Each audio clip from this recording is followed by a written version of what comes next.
사람은 본래, 그리고 우리는 본래 죄의 종노릇하던 옛사람의 헛된 행실에서 자유로울 수 없었던 그런 존재였습니다.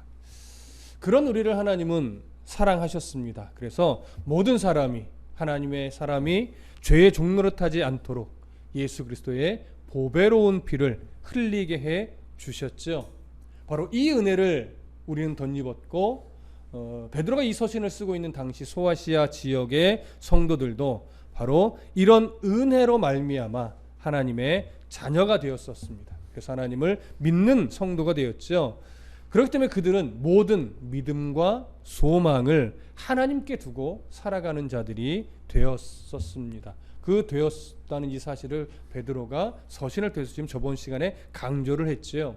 오늘은 그러한 은혜를 덧입어 믿음과 소망을 하나님께 두고 살아가고 있는 그 성도들에게 이제는 그 사랑을 받은 자로서 마땅히 형제를 사랑해야 한다라고 하는 사실을 오늘 본문에서는 이제 권면을 합니다. 자, 먼저 1장 22절을 좀 함께 읽겠습니다. 1장 22절입니다. 시작.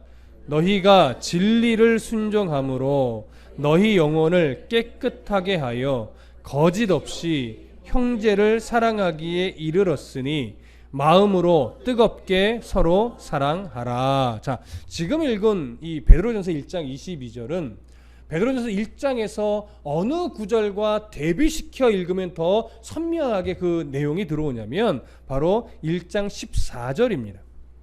1장 14절에 보면 너희가 순종하는 자식처럼 전에 알지 못할 때에 따르던 너희 사욕을 본받지 말고라고 되어 있습니다. 여기서 순종하는 자식처럼이라는 표현은 그냥 한글의 어감으로는 긍정적인 것 같이 여겨지지만 실제로는 긍정적인 표현이 아니라고 말씀드렸습니다. 당시 우리나라도 마찬가지였지만 부모가 자녀가 부모의 말씀에 온전히 순종하듯 마치 너희는 사탄을 너의 아버지로 섬기며 살았던 그때, 죄의 종노릇하던 그때를 말하는 거지요. 그래서 오늘 22절은요 어떻게 대비시켜서 연결을 하면 좋으냐면, 이전에 너희는 사탄을 아버지로 여기며 사탄의 모든 간교한 이 속임수에 온전히 순종하며 살아가는 그런 자였지만 이제는 하면서 어떻게 연결해요? 너희가 진리를 순종함으로 너희 영혼을 깨끗하게 하여 거짓이 없이 형제를 사랑하기에 이르렀으니 마음으로 뜨겁게 서로 사랑하라. 이렇게 대비시켜 읽으면 훨씬 더 베드로가 왜 이런 표현을 쓰는지 선명하게 이해가 될 겁니다.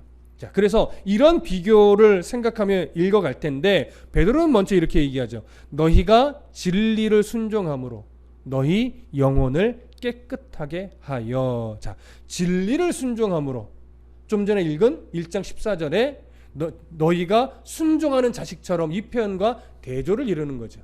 14절에서의 순종은 사탄에게 순종이고, 지금 22절에서 순종은 어디의 순종이에요? 진리의 순종, 하나님께 대한 순종입니다. 그래서 예전에 예수 그리스도를 모를 때는 사탄에게 순종하며 사탄의 꼬임에 늘 순종하듯 그렇게 너희가 세상에 매여 살아갔지만, 이제는 예수 그리스도로 인하여 거듭난 백성이 되었기에 너희는 이제 사탄의 꼬임에 순종하는 자가 아니라 진리에 순종하는 자가 되었다라고 하는 사실이 강조되는 겁니다. 그러면서 연결해서 이렇게 말합니다. 너희 영혼을 깨끗하게 하여 진리에 순종하는 자가 되었으니 너희 영혼을 깨끗하게 하여, 이렇게 이해가 되기는 하지만 이 표현에서 우리가 조금 조심할 것은 여기 너희 영혼을 깨끗하게 하여라는 이 표현을 너희의 영혼을 깨끗하게 하기 위해서 어떤 종교적인 열심을 내라, 이런 의미는 아니에요. 그러니까 여기 너희 영혼을 깨끗하게 하여 라고 하는 것이 우리에게 너희 영혼을 깨끗하게 해야 돼, 깨끗하게 하기 위해서 무엇인가를 노력해야 돼, 지금 이 얘기를 하는 것은 아니라는 거예요. 얼핏 보면 그렇게 여겨질 수 있지만 진리에 순종하는 것과 너희의 영혼을 깨끗하게 한다라고 이 표현을 연결해 놓은 것은 어떤 의미냐면, 예수 그리스도를 믿음으로 말미암아 어디에 순종하는 자가 됐어요? 진리에 순종하는 자가 됐어요. 진리에 순종하는 자가 됐다는 것은 결국 어떤 상태가 되었다는 것을 의미하는 거냐면 너의 영혼이 깨끗한 자가 되었다라고 하는 이 상태, 영적 상태를 설명해 주는 겁니다. 그러니까 진리에 21절 진리를 순종하는 자가 되었다는 것과 사실 너희 영혼이 깨끗하게 되었다라고 하는 것이 별로 구분할 수가 없는 거예요.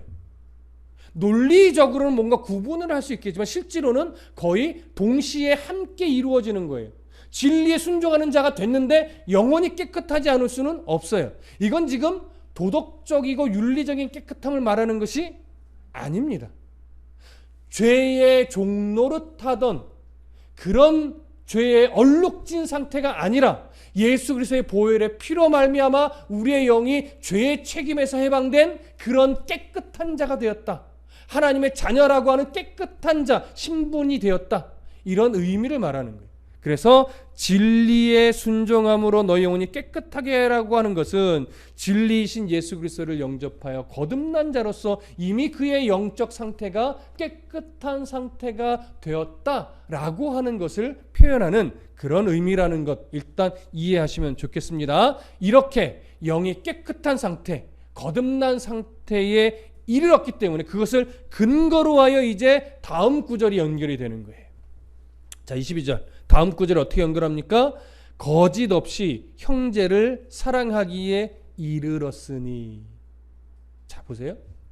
예수 그리스도를 믿어 거듭난 백성이 되어서 그의 영이 이제 깨끗한 상태가 되었으니 이제 비로소 무엇을 할 수 있는 자가 됐다는 거예요? 거짓 없이 형제를 사랑할 수 있게 되었다라고 하는 거예요. 자, 그러면 한번 생각해 보십시오. 거듭나지 않으면 거짓 없이 형제를 사랑할 수 없나요? 없습니다. 여기서 말하는 거짓이 없다는 건 뭘까요? 그리스도의 사랑으로, 하나님 나라의 사랑으로 형제를 그렇게 예수님이 우리에게 생명을 내어주듯이 그의 영혼을 안타까워하며 사랑한다라고 하는 거죠. 그의 영혼을 안타까워한다는 것은 거듭나지 않으면 있을 수 없는 거예요. 거듭난 백성만이 그 영혼을 안타까워하며 사랑할 수 있어요. 또한 복음이 없는 자, 복음을 모르는 자의 영혼을 내 영혼이 깨끗해져 있어야 그 영혼이 안타까워지죠. 내가 하나님 나라의 백성이라고 하는 사실이 확고해야 하나님 나라의 백성으로 아직 살지 못하는 어떤 사람을 대상으로 할 때 안타까운 심령을 가질 수 있는 거예요.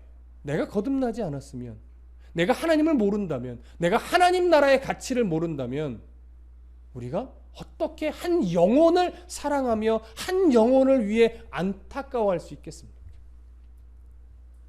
세상에 아무리 고귀한 사랑이라고 말하는 사람도 하나님이 없었다면, 하나님을 모르는 자였다면 그것은 오늘 본문에서 말하는 사랑과는 요즘 유행하는 표현으로 좀 결이 다른 사랑이에요. 차원이 다른 사랑이죠. 무슨 말씀 이해되시죠? 세상의 기준으로, 도덕과 윤리의 기준으로는 정말 누구보다도 고급한 사랑일 수 있는데 하나님이 없다면 그건 좀 차원이 다른 사랑일 뿐입니다. 영혼을 살리는 사랑이 될 수는 없습니다. 그러나 영혼이 거듭난 자는 그의 신앙이 깊어지면 깊어질수록 누군가에게 사랑으로 섬길 때 무슨 역사가 일어날까요? 영혼이 살아나는 역사가 일어나요.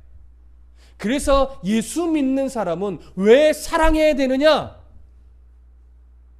우리의 사랑을 통해서 뭐가 일어나요? 영혼이 살아나는 역사가 일어나기 때문에. 그래서 오늘 본문에서 이렇게 말하는 거예요. 너희가 진리에 순종함으로 영혼이 깨끗한 자가 되었으니 이제 비로소 영혼을 살려낼 수 있는 거짓 없이 형제를 사랑할 수 있는 자가 되었다라고 하는 거예요. 여기서 한 가지 오해하지 말아야 될 거. 그러면 내가 거짓 없이 형제를 사랑할 수 있는 자가 되었다라고 할 때 그 사랑에 어떤 사랑을 주는 능력이 내게 있다는 걸까요? 그렇지 않아요. 왜 우리가 형제를 사랑할 수 있게 되었냐면 내 속에 누가 거하시니까? 성령이 거하시니까.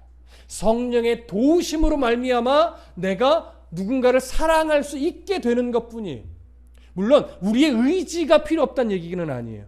성령이 우리의 마음에 사랑의 마음을 주고 사랑해야 된다는 각성을 줄 때 우리의 의지가 거기에 어떻게 하게 되는 거예요? 순종하게 되는 거예요. 복종하게 되는 거예요.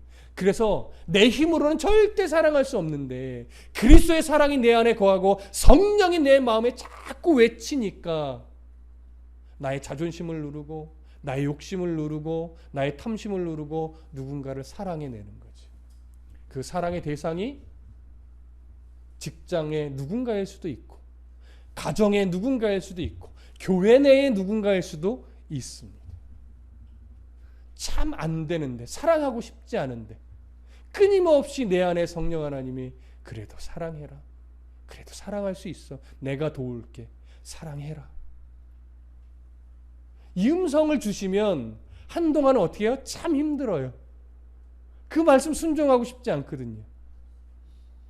그런데 그걸 누르고 사랑의 섬김을 할 때 나를 물어뜯던 이리가 내가 양으로 사랑해내고 양으로 찢겨가며 섬겨내니까 결국 어떤 역사를 우리가 경험하게 될까요? 나를 물어뜯던 이리가 나와 동일한 양이 되더라라고 하는 거죠. 그게 뭐예요? 영원히 살아나는 사랑이에요.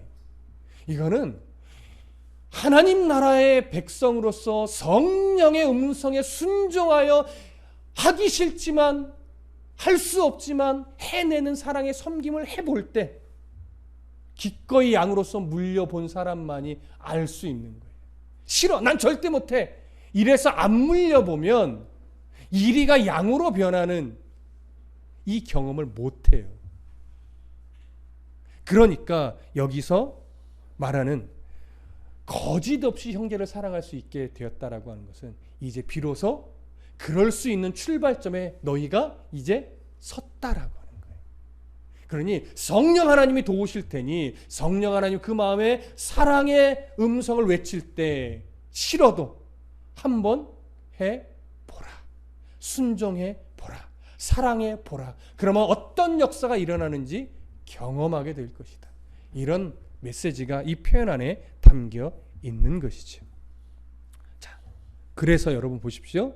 이어지는 표현에 이런 표현을 하는 거예요.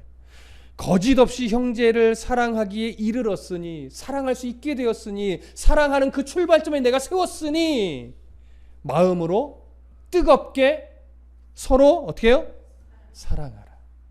여러분, 마음으로 뜨겁게 서로 사랑하라라고 하는 것은요, 원문에 또 원문이 가지고 있는 문법적 뉘앙스를 적용해서 말씀드리면 포기하지 말고 끝까지 계속하여 사랑해 내라는 거예요.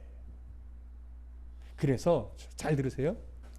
오늘 베드로가 말하는 형제 사랑은요, 자동적으로 무엇이 수반될 수밖에 없냐면 인내와 성실이 수반될 수밖에 없어요. 여러분, 우리가 그래 내가 사랑해야지, 저 꼴보기 싫은 사람 내가 그래도 말씀 의지해서 사랑한다라고 할 때 여러분 한두 번 사랑한 거 가지고 그 사람이 바뀌지 않아요. 정말 몇 번 걷어차버리고 싶은 순간을 넘겨야 될 것 같은데 또 한 번 넘겨야 이번쯤 되겠지 하는 그 고비를 또 한 번 넘겨야 어떻게 해요? 그제서야 조금씩 바뀌는 그 이리가 양으로 바뀌어가는 그 놀라운 역사의 그 순간을 내 눈으로 목도하게 된다. 그러니 이 사랑이 쉬워요? 여러분, 인내 없이는 안 돼요. 정말 성실함 없이는 이 사랑을 해낼 수 없다고요. 그래서 내 힘으로 할 수 없는 거예요. 여러분, 저번 시간에도 나누었지만 성령의 열매는 누가 맺는 거예요? 내가 맺는 게 아니에요. 성령 하나님이, 내 속에 계시는 성령 하나님이 나를 통하여 맺는 거예요. 그러니 나의 순종함을 배제하는 것은 절대 아닙니다. 우리의 의지, 우리의 순종, 우리의 애씀이 분명히 필요하지만 그것이 우선시되거나 근거가 되는 것이 아니라 내 속에 계신 성령 하나님이 나의 신앙의 양심과 신앙적 어떤 이 지식들을 자꾸 찌른단 말이에요. 너는 하나님이 제일 사랑하는 자녀잖아. 너는 말씀의 폭포수 같은 은혜를 이미 경험한 자잖아. 예수님이 너 때문에 죽은 것을 알잖아. 그러니 저 말도 안 되는 인간을 한번 네가 사랑해 보지 않을래? 싫어요. 하기 싫어요.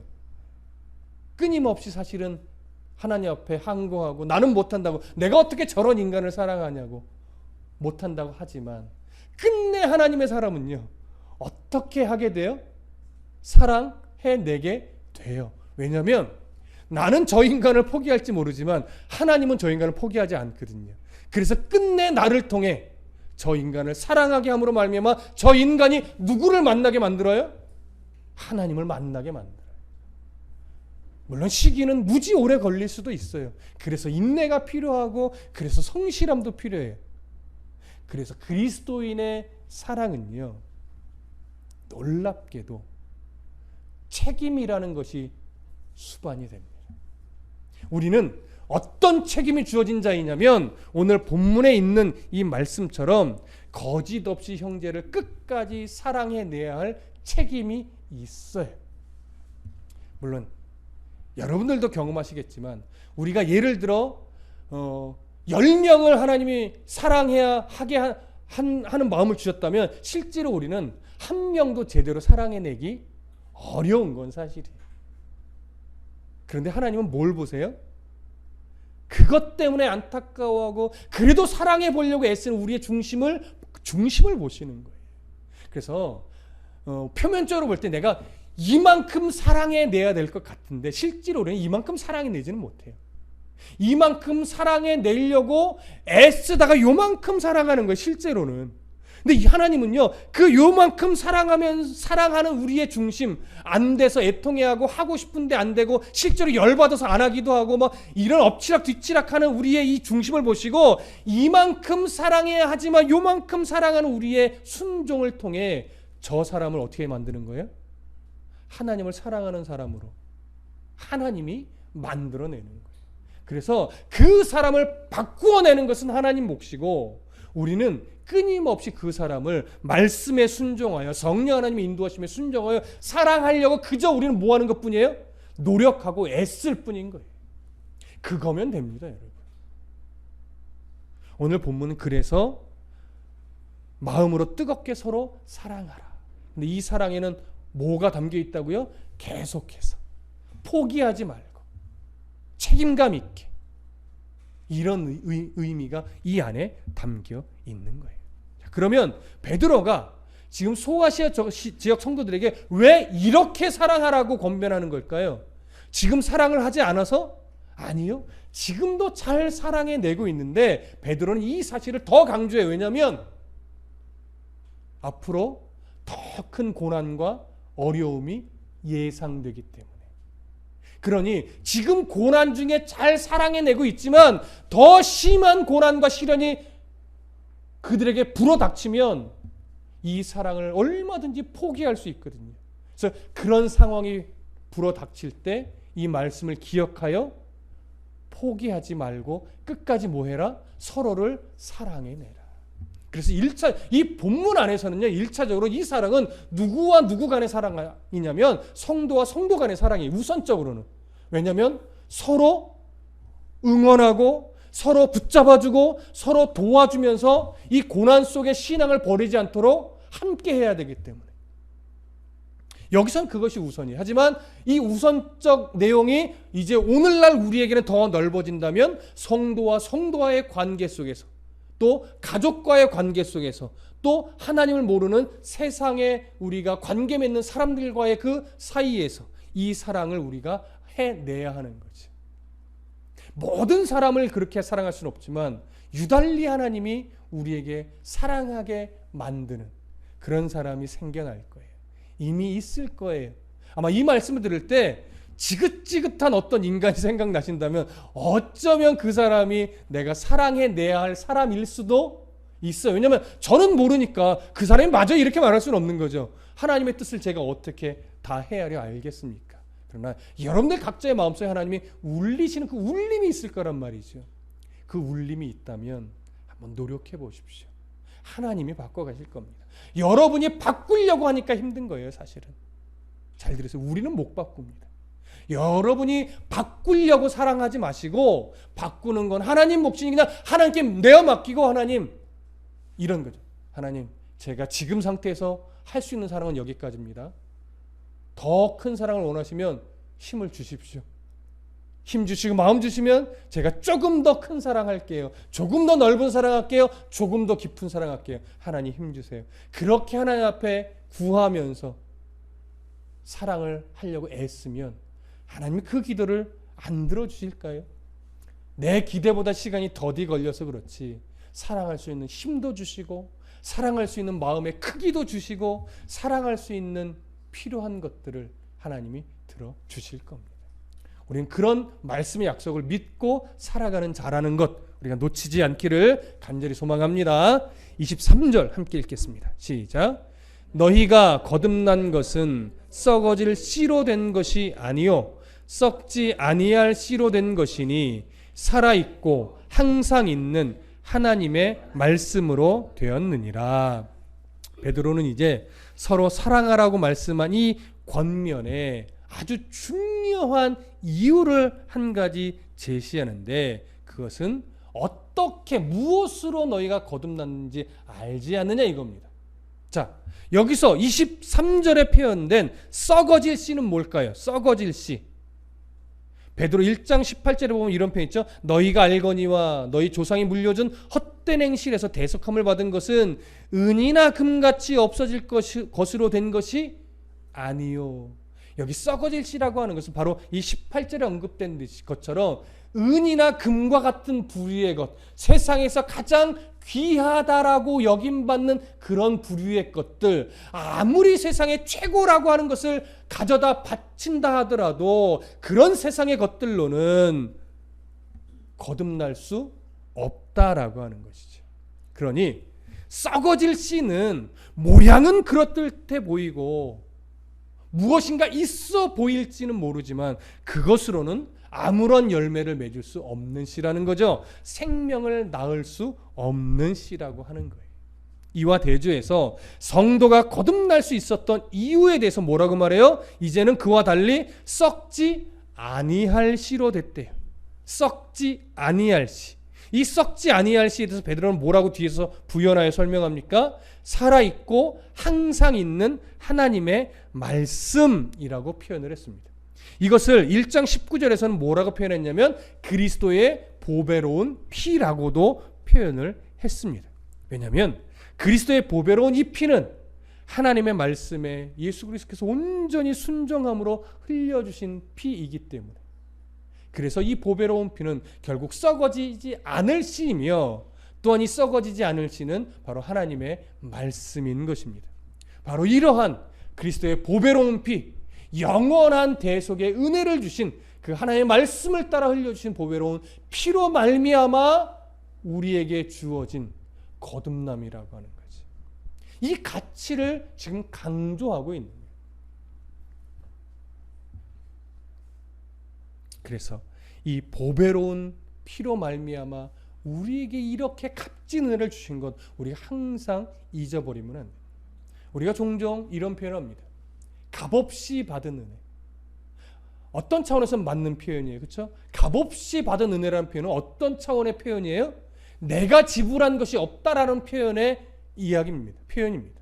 하지만 넓은 의미로 볼 때 우리에게 주어진 구원, 거듭남이 값없이 받아진 건가요? 아니요.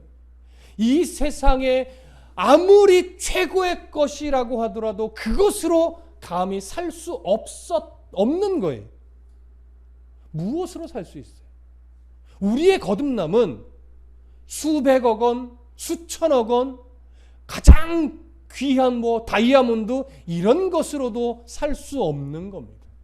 오직 보배로운 그리스도의 피로 말미암아 그 피만이 우리를 죄에서 속죄하여 거듭나게 할 수 있는 유일한 방법이었음을 우리는 성경을 통해서 베드로의 이 강조함을 통해서 다시 한번 느끼게 됩니다. 우리는 순간순간 잊어버리죠. 예수 그리스도의 보혈의 그 피의 가치. 어찌 보면 지금쯤 되면 그것이 소중한 걸 아는데 나도 모르게 그냥 당연한 듯 여기며 하루하루를 살아갈 때가 참 많습니다.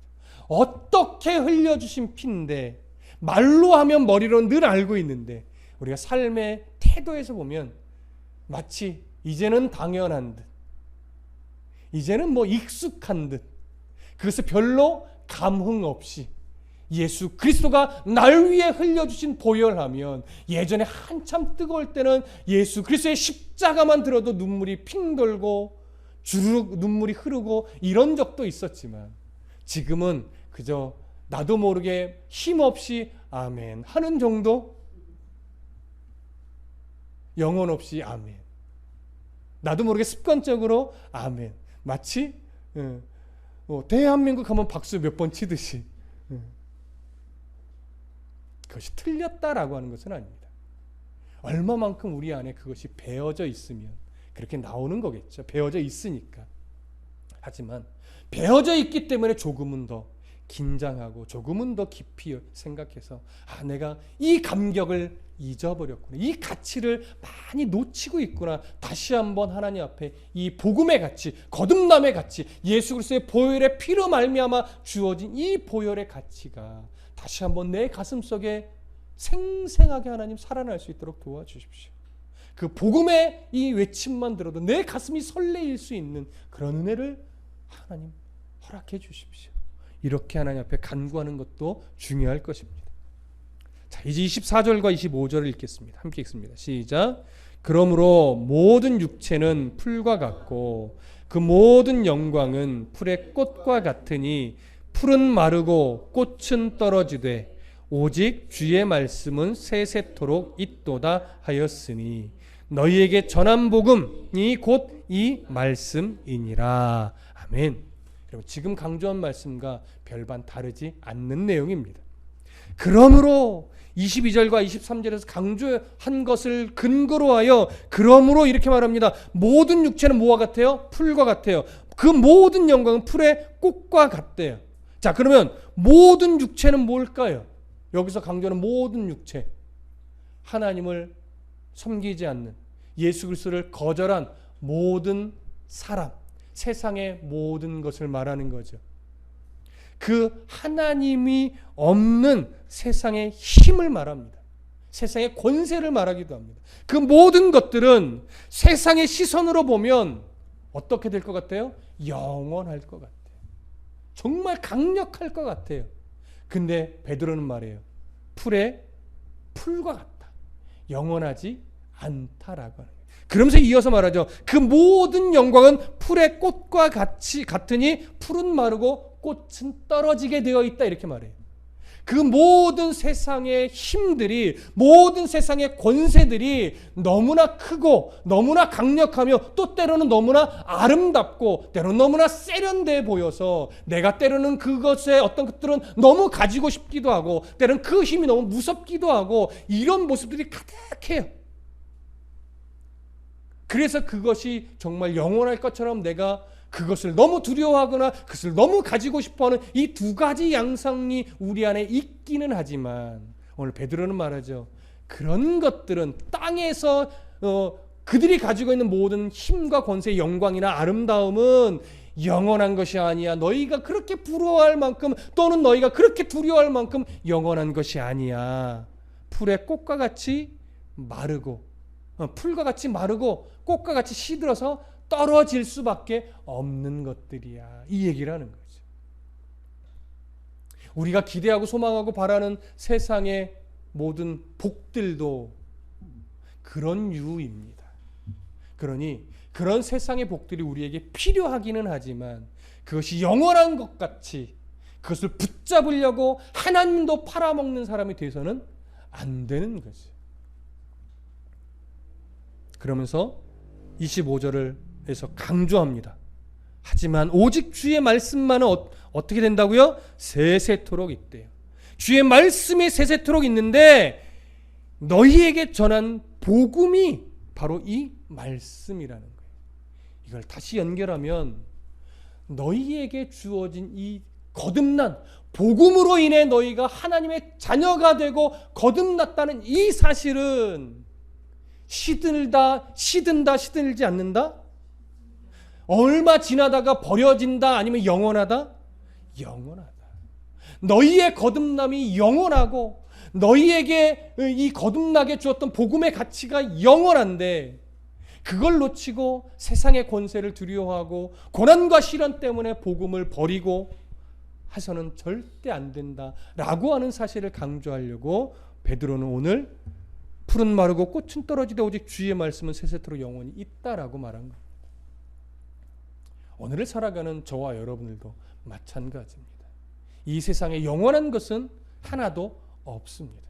오직 영원한 것은 날 사랑하여 구원의 은혜를 베풀어 주신 하나님의 사랑만이 영원하고 나에게 하나님 나라의 시민권을 주신 이 시민권만이 영원하고 또한 그 나라에 가서 우리가 주님과 함께 살아갈 그 영원한 삶만이 영원합니다.